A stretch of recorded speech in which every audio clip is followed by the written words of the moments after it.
আসসালামু আলাইকুম প্রিয় সাবস্ক্রাইবার। আজকে নারায়ণগঞ্জবাসী যারা আছেন তাদের জন্য এই ভিডিও, এবং কি যারা সাকিবিয়ান আছেন বিশেষ করে তাদের জন্য আজকের আমার কথাগুলো গুরুত্বপূর্ণ। আজকে এই তুফানকে ঘিরে নারায়ণগঞ্জ কিন্তু উন্মাদনায় মেতে গেছে। নারায়ণগঞ্জের একই শহরে, অর্থাৎ আপনি 5 থেকে 10 টাকা ভাড়ায় এরকম কিছুর ব্যবধানে 3টি সিনেমা হলে এসেছে তুফান।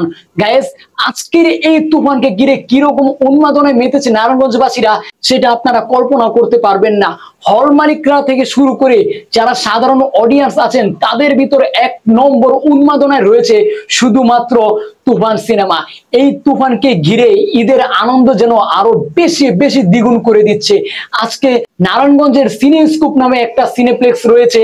সেই সিনেপ্লেক্সে কিন্তু এর আগে কোনোদিন শাকিব খানের সিনেমা আনতে পারেনি, এর আগে কোনোদিন শাকিব খানের সিনেমা চালায়নি।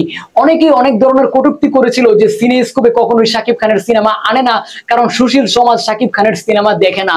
সুতরাং তাদের উদ্দেশ্য বলছি, সিনেস্কোপ কিন্তু ক্লিয়ারলি স্টেবলি বলে দিয়েছেন শাকিব খানের সিনেমা হাই রেন্টালে দেওয়া হয় বিদায় তারা আনতে পারেনি।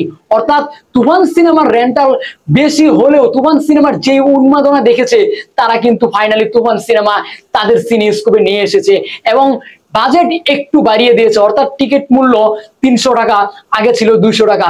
এখন কথা হচ্ছে সিনেস্কোপের রাস্তার বিপরীত পাশে, অর্থাৎ আপনার 10 সেকেন্ড লাগবে এপার থেকে ওপারে আরেকটি সিনেপ্লেক্সে যেতে। বলছি গুলশান সিনেপ্লেক্সের কথা। এখানে কিন্তু রয়েছে 200 আসন এবং গুলশান সিনেপ্লেক্স, এর আগেও আমি রাজকুমার সিনেমার একটা রিভিউ দিয়েছিলাম।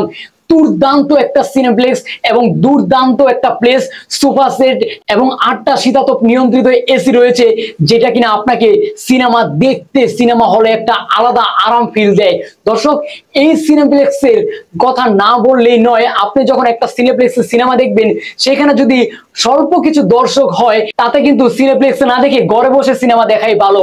কিন্তু গুলশান সিনেপ্লেক্সে কিন্তু রয়েছে 200 আসন, অর্থাৎ এখানে যখন হাউসফুল হবে তখন 200 আসনের 200 ব্যক্তি যখন গুলশান সিনেপ্লেক্সে বসে আমরা তুফান সিনেমাটা দেখব, তখন কিন্তু ফাইনালি তুফান সিনেমার আমেজটা আমাদের আরো বেশি দ্বিগুণ বাড়িয়ে দেবে। কারণ একটা যখন শাকিব খানের এন্ট্রি হয়, একটা যখন দুর্দান্ত সিন হয়, একটা যখন মানে ভালো দৃশ্য আসে, তখন কিন্তু সিনেপ্লেক্সে যারা সিনেমা দেখেন তারা কিন্তু আর স্তব্ধ থাকতে পারেন না।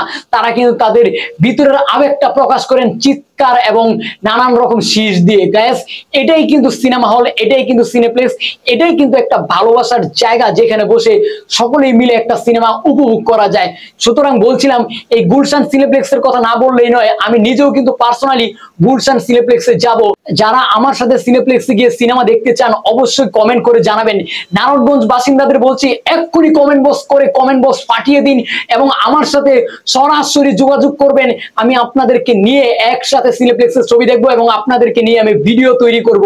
গাইস, বলছিলাম এরপরে নারায়ণগঞ্জে আরেকটা স্থানে যেখানে রয়েছে নিউ মেট্রো সিনেমা হল, সেটার ভিতরেও কিন্তু তুফান সিনেমা আনতে চলেছে। সুতরাং এই তুফান সিনেমাকে ঘিরে নারায়ণগঞ্জ বাসিন্দাদের রয়েছে আলাদা উন্মাদনা এবং বাংলাদেশে তো রয়েছেই, কারণ বাংলাদেশের নানান জায়গায় এখন শুধুমাত্র তুফানময় হয়ে চলবে। তুফানের সময় তুফান আসবে এবং শাকিব খান আসবে তুফান আকারে।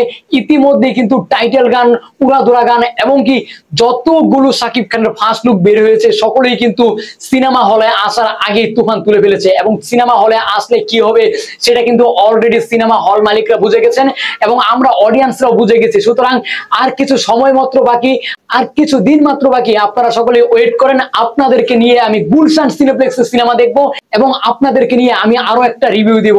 এই পর্যন্ত সকলেই ভালো থাকুন, সুস্থ থাকুন, আমার এসকে আপডেট নিউজ চ্যানেলের সঙ্গেই থাকুন। আল্লাহ হাফেজ।